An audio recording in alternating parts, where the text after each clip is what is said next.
and I'm back with another album review. And today's review is on One Cold Night by Seether. It's actually a live album by Seether, but they went the extra mile and did a live acoustic album. They were originally going to perform a live show like how they normally do, but they couldn't because Sean Morgan was suffering from a stomach illness. Rather than cancel the show, they decided to do an acoustic performance. Honestly, I think it was the right decision to do it acoustic because I don't think Seether wanted to let the fans down. And it would have been a problem if they performed it with the instruments plugged in like how they normally do during live shows. Anyways, the performance took place on February 22nd, 2006 at the the Grape Street Club in Philadelphia. The album was self-produced because Seether produced it by themselves. Steve Carras was the executive producer, and Randy Staub did the mixing. The album was released on July 11, 2006 on Wind Up Records, though it was later reissued by Craft Recordings. And as you can see, my copy is one of the reissued versions on Craft Recordings. Now, remember when I said that Karma and Effect was the last Seether album that Pat Callahan was featured on? Well, it was Seether's last studio album that he performed on. This is the real final album that he was on. Anyways, this released the last Seether album, to be exact. The album consists of acoustic renditions of songs from Seether's first 3 studio albums, as well as their album Fragile from back when their name was Saron Gas. One song in particular is actually a cover, but we'll get back to this. It isn't just acoustic rock that this album touches upon, because it also ventures into alternative rock, while simultaneously retaining the band's signature post-grunge sound. With that out of the way, let's talk about the songs. This album starts with Gasoline, which we all know was originally on Disclaimer and later Disclaimer 2. The truth of the matter is it was actually on Fragile first. It's quite interesting how Seether managed to translate this song to acoustic.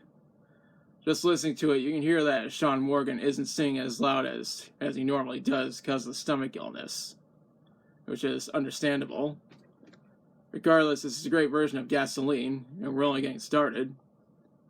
Next song is Driven Under, which was originally on Disclaimer. Next up is Diseased.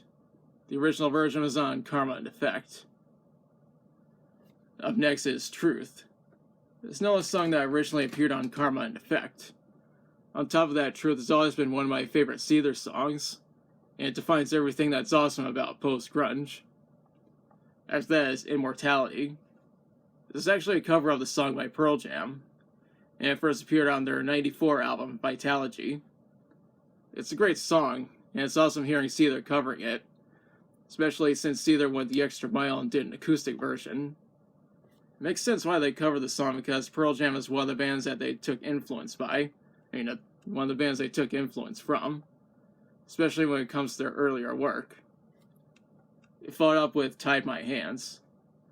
The song first appeared on Fragile, but it wasn't re-recorded for Disclaimer for some reason.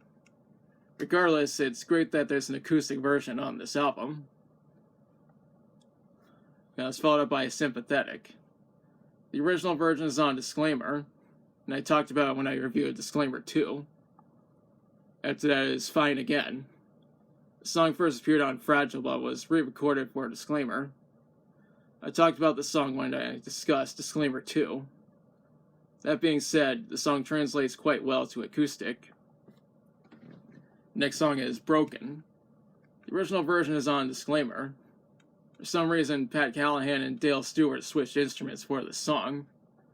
This means that Pat was on bass while Dale was on lead guitar. Next up is The Gift. The song originally appeared on Karma and Effect. Pat and Dale switched instruments once again, being Pat went back to being on lead guitar while Dale went back to playing the bass. They kept playing those instruments for the rest of the performance. Up next is Remedy.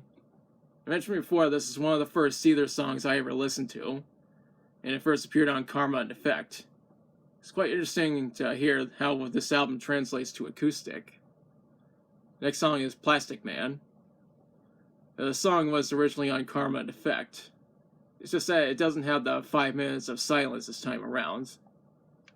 This album ends with an alternate version of The Gift, which was actually recorded in the studio. One thing I should mention is that the song Needles was originally the second song in the set list, and Burritos right after that. The reason why those songs didn't make it onto the album is because Wind Up Records didn't want any bad words on this album, which is hypocritical given the fact that the first 3 albums by Seether had songs containing the word fuck in the lyrics.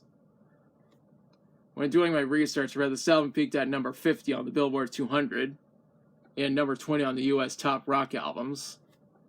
When it comes to the critics, they mostly gave it positive reviews. The exception was Sputnik Music, who only gave it 2.5 stars out of 5. Obviously, they're full of shit. As for my opinion, I think this is a really good album.